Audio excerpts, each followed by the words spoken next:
Hello, halfway students and families. This is Mrs. Koberchek again, and I am going to be reading Chapter 12 of Cryptid Hunters. Subject, give me a break, from Luther_Smith at xlink.com to Marty at ewolf.com. Marty, first of all, you're a liar. Kryptos Island, my butt. You had me going there for a minute. But when I read about the chimp you thought was Bigfoot, I knew you were putting me on. I printed your email and handed it around to the other guys. Unfortunately, it fell into the hands of the head nosepicker himself, aka Dr. Weasel. He called me into his office and told me to quit circulating this ridiculous fiction, or he would take my email privileges away. He still hasn't discovered our secret computer. The comic money is piling up and we should have enough to go press soon. I think he's afraid we'll steal a boat and sail off to Kryptos, leaving a lot of empty dorm rooms and no tuition to pay for the upkeep of the school. And more importantly, the Weasel's salary. It really bugs him that his #1 hooligan, aka you, is still disrupting things from thousands of miles away. Speaking of bugs, they fumigated the school a couple of days ago for termites, and we got a whole day off, just as you predicted. Should have seen the Weasel's face when he heard you were coming back. Which reminds me, I have some good news. The annual field trip to Teeter's Dairy Farm is in a few days. The NP nearly canceled it in your honor, but the faculty talked him out of it. They assured him that there would be no bull this year. Luther. P.S. Is your uncle serious about flying your friends to Kryptos whenever you want? Marty answered Luther's email from a seat aboard his uncle's private jet. Subject. Reply. Give me a break. From Marty at ewolf.com to Luther_Smith at xlink.com. Luther. I'll be careful what I say here just in case this falls into the boogered hands of the head NP himself. As far as I know, Wolf, my uncle, was very serious about flying out friends out to Kryptos. He has his own jet. It's a surplus Air Force bomber he's refitted as a transport. He keeps the jet in a gigantic hangar on Kryptos, and there's a runway long enough for a space shuttle to land on. The island was a secret military base during World War II. Wolf got it in exchange for some work he did for the government. I'd tell you what it was, but then I'd have to kill you. Just kidding. Everyone here is very tight-lipped about what the work was. I was telling you about Bertha and Phil Bishop. Well, I found out today that they're both ex-military. Phil was a colonel in the Air Force, and Bertha was an Army general. I'm not kidding. According to Phil, she was in the Rangers and knows 106 ways to kill a man with her bare hands. One thing for sure, I won't be complaining about her cooking when we get back to the island this summer. She stayed on Kryptos, but Phil is along with us, helping his daughter Phyllis, aka Phil Jr., fly the plane. Phyllis is Wolf's chief pilot, and she was in the Air Force too. In addition to us humans, we have with us the chimp you thought I was lying about, a raven named Vid, and the pocket dog, who was just along for the ride. Grace and I have been put in charge of taking care of them. Wolf has enough supplies on board to last him for years, including a Humvee, which he's using to get to Lake Telly. The jet isn't exactly first class. In fact, it's more like a flying school bus with bunk beds, but it seems to fly okay. Up by the cockpit is the communication room. It's manned by a half-dozen geeks. They sit in the dark room with their eyes glued to color monitors. I'm not sure what they're monitoring. I've popped in a couple times and asked them what they're doing, but so far, they've given me the boot. Speaking of which, there's a second concept on the island that is so top secret, they won't even let me inside. I know you're laughing right now, thinking I'm lying. So I've attached a digital photo of me in the cockpit with Phyllis and her dad. Also, I've attached a rough map of Kryptos. What I've seen of it, anyway. I've climbed up to the top of the inactive volcano on the west side of the island and discovered that you can get down into the crater. I didn't have time to go very deep, but when I get back to Kryptos, I'm going to see where it leads. Check out the map and wait until you see the gizmo. I thought I wrecked it when I went for my swim, but it's completely waterproof. How cool is that? I'm going to head up to the cockpit and see if they need a hand flying this monster. So I'll see you back at the cell after I land. Marty. P.S. Looking forward to renewing old acquaintances at Teeter's Dairy. P.P.S. Want to go deep-sea fishing in New Zealand this summer? Marty closed the gizmo and buttoned it in his shirt pocket. When he got to the cockpit, he was surprised to see Wolf in the pilot seat instead of Phyllis. I didn't know you were a pilot. I'm not nearly as good as Phyllis, Wolf said. Or her dad. Don't believe him, Phil said from the co-pilot's seat. Your uncle's an ace. Marty laughed and turned to Phyllis, who was sitting behind them, typing commands into the navigation computer. We're going to make a supply drop at Lake Telly before we land at the airport, she explains.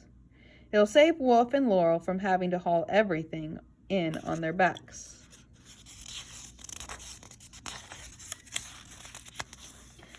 Supply drops aren't like they used to be when I was in command, Phil said. Phyllis rolled her eyes. Oh, please, Dad, not again. I'm serious, Phil insisted. It's all automatic now. The computer calculates the airspeed, the size of the chute, altitude, wind speed, and direction, target, all of it. You don't even get to push the button anymore. Phyllis grinned, then tapped Wolf on the shoulder. Everything's set. It's nap time for me. Think you can handle the controls for a while? No problem, Wolf said. If Dad starts getting on your nerves, just hit the eject button. I heard that, Phil said. How are the animals? Wolf asked Marty. The last time I checked, they were okay, but Bo is a little jumpy. She doesn't like being in a cage, Wolf said. And I don't blame her.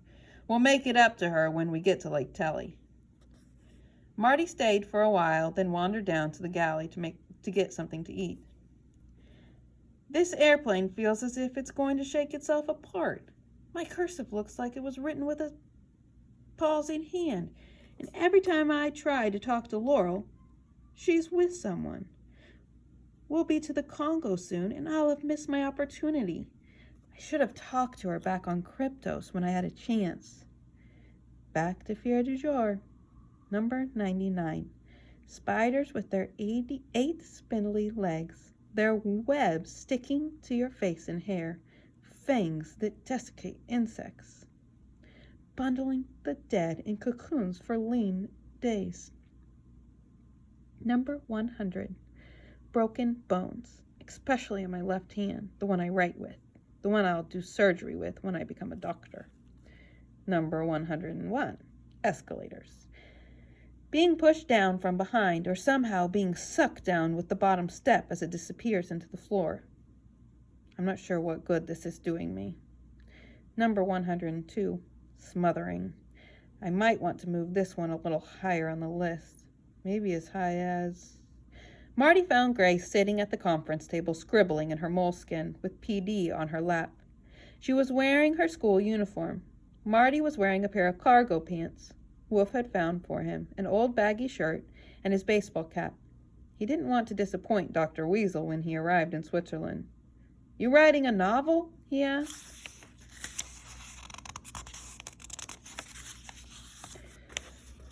Just trying to work some things out, Grace answered vaguely without looking up. This meant she might be working on a quantum physics problem or venting her frustration at something annoying someone had said to her. Probably me, Marty thought. What volume are you working on? This is number 46. The other 45 completed diaries were under lock and key in the school's basement, or dungeon, as Marty and Luther called it, awaiting a permanent shipping address. Grace's writing style had changed dramatically over the years. Her first few moleskins were filled with carefully recorded events in perfect detail, with dates, times, people, and places. Now the words flowed from her mind onto the paper like a roaring stream, with little regard for punctuation or content. You should use your gizmo to keep your diary, Marty suggested. Save a few trees. I didn't even bring the gizmo with me, Grace said, as she continued to write. I prefer using a real pen. Suit yourself. Marty pulled up a chair. You and PD seem pretty tight. Not by choice, Grace said. At least not my choice. She won't leave me alone. Maybe you can work your way up to a real animal someday. Very funny, Grace said. But that was precisely why she was allowing PD to sit in her lap. Many of the fears on her list revolved around animals. She was not afraid of tiny poodles, but she thought that spending time with PD might be a tiny step in the right direction. This is the only way to fly, isn't it? Marty continued. Phyllis is a hoot. Did you know that she flew a bomber in the Gulf War? And Phil flew bombers in Vietnam? You should hear some of their stories. And did you know Wolf is a pilot? He's flying the jet right this minute while Phyllis gets some sleep. Grace sighed. When Marty wanted to have a conversation, there was virtually no way to avoid it. She put her pen and moleskin in her father's backpack. Using the backpack made her feel a little closer to her parents. Have you seen Laurel? She asked. Yeah, she's playing chess with one of the geeks, and I think she's winning. Grace sighed again. Is everything okay? Marty asked. Grace shrugged. I guess. You've been awfully quiet the last few days. What's unusual about that? Nothing, it's just, well, you know, Mom and Dad and everything's fine, Grace assured him. As good as can be expected. I haven't had a chance to thank you for trying to convince Wolf to take us with him, Marty said. It was nothing. Besides, it didn't do any good. It's the thought that counts, and that's what surprised me. Thought you were dead set against going to Lake Tully. I was. What changed your mind? That was one of the questions Grace had been mulling over for the past few days. She still didn't have an answer. Would you believe I just wanted to do something you wanted to do for a change? Marty laughed. No. Well, it's true, Grace insisted. At least that's part of it. When I saw you lying on the shore, presumably dead, my first thought was, what's going to happen to me? Such an ugly, selfish thought. I was ashamed of myself. I realized that when it comes to you and me, it's always me. Poor little frail Grace, afraid of everything. You're always trying to protect me. It's time I did something about that. You're not my knight in shining armor. You're my brother. Most of the time, Marty enjoyed being Grace's knight. More like tarnished armor, he said. What's the other part of it? The nightmare, Grace answered. And the feeling, almost a premonition, that the mystery of the nightmare lies somewhere in the Congo. We could tell Wolf about your premonition. Maybe that would be enough to make him change his mind. Grace shook her head. I think it's best to leave everything the way it is. Back at school, I'll have a chance to think things through a little more and maybe figure out what's going on. Marty doubted it. Grace had been alternately fleeing from the nightmare and trying to remember what it was about her entire life. But he decided not to pursue the subject any further. He had adjusted to Wolf's plan. After 7 years at Omega Prep, he could certainly stand a few more weeks. He looked at his watch. We'd better check on the animals. Grace and PD followed him through several bulkhead doors to the cargo hold at the rear of the airplane. As soon as they got there, PD started running in circles and barking. I know how to stop that, Marty said confidently. He held his cargo pocket open and commanded in his best Travis Wolf voice, Snake! PD continued running in circles, barking, Snake! She slowed and eyed him suspiciously. Marty grabbed the tiny canine and stuffed her into his pocket. That's more like it. The trick looked a little more impressive when Wolf did it, Grace commented. The results are the same. Barely. Let's get this over with. I was in the middle of something important when you interrupted me. She walked over to Vid's cage and picked up an overturned food tray from the floor. Marty joined her. That's weird. What? The last time I was here, I left a pile of chopped fruit on that tray. Now it's all gone. He looked past Vid's cage to Beau's. The chimp's door was wide open, and she was nowhere in sight. I didn't do it. Then who did? Grace asked, staring in horror at the open cage. Well, Marty looked at the padlock. I could have sworn I locked it last time I was in here. You let her out of her cage? Just for a few minutes, she was going crazy. How could you? It doesn't matter, Marty said. She's loose, and we've got to get her back in the cage, or Wolf will never let me come back to Cryptos. Petey jumped out of his pocket and started sniffing along the floor.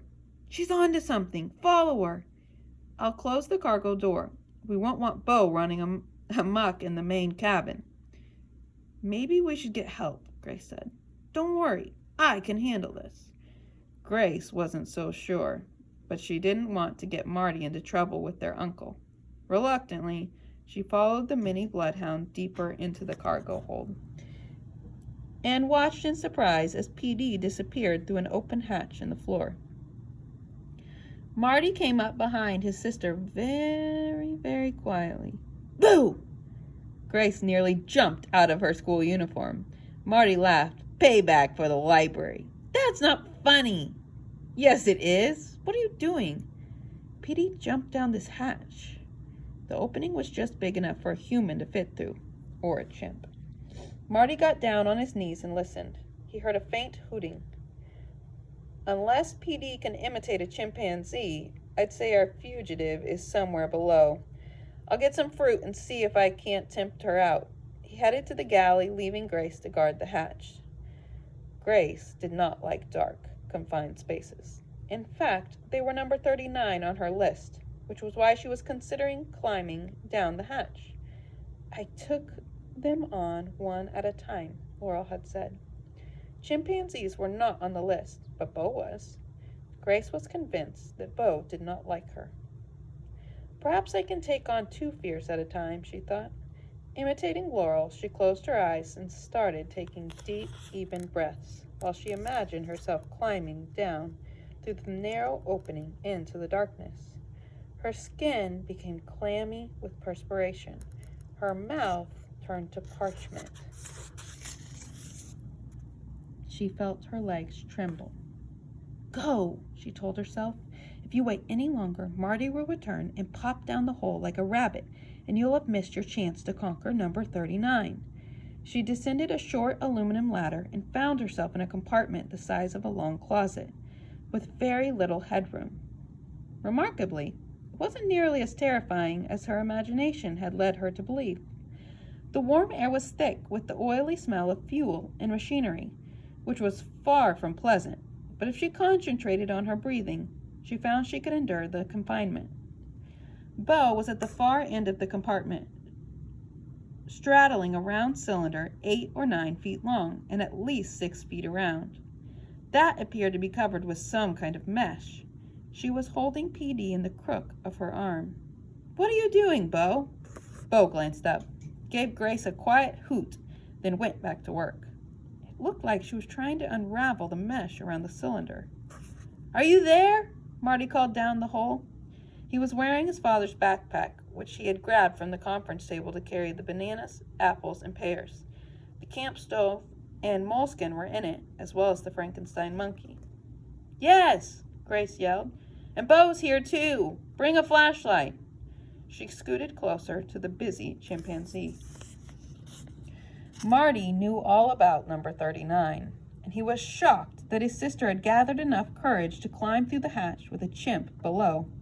He awkwardly made his way down the ladder with a small flashlight and crawled up behind her. Did you fall down the hole? Very funny, Grace said. Just asking. He shined the light past her and caught Beau in the beam. What's she doing? I think she's trying to disassemble the airplane. Perfect. Hand me the bananas, Grace said. She pulled one off and started to peel it very slowly. Boy, do I love ripe bananas. So did Bo. She grabbed the whole bunch out of Grace's hands. Hey, give those back! Grace made a lunge for the bananas, but Bo was too quick. She jumped backward out of reach. PD barked. Now what? Marty asked, shining the flashlight on the munching chimpanzee.